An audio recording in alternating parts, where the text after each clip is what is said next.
Hello friend, આપનું સ્વાગત છે અંશુ કુકિંગમાં। આજે બનાવવાનું છે આપણે ગુવારની ભાજી।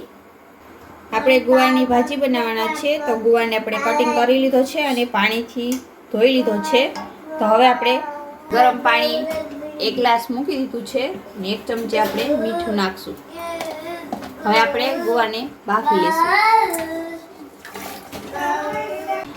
હવે આપણે 3 થી 4 સીટી પાડી લેશું એટલે ગુવાર એકદમ વફાઈ જશે। 4 સીટી થઈ ગઈ છે।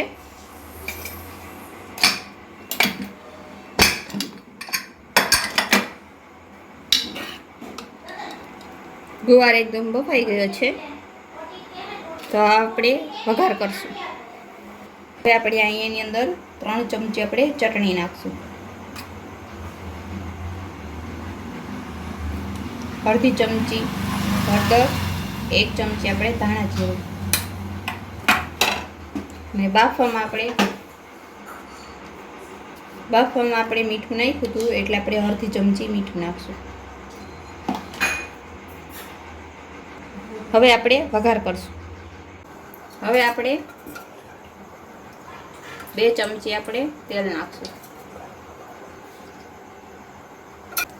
હવે આપણે 3 થી 4 કળી લસણ નાખશું।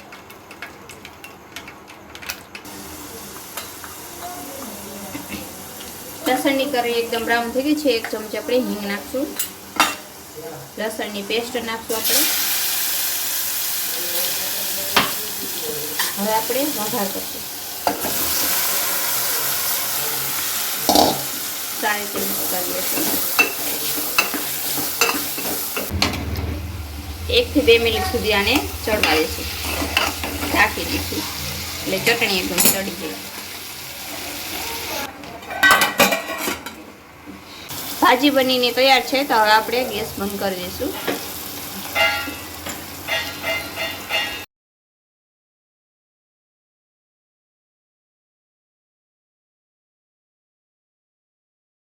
ગુવારની ભાજી બનીને તૈયાર છે। આવી અવનવી રેસીપી માટે અમારી ચેનલને લાઈક કરજો, શેર કરજો, સબસ્ક્રાઈબ કરજો। ધન્યવાદ।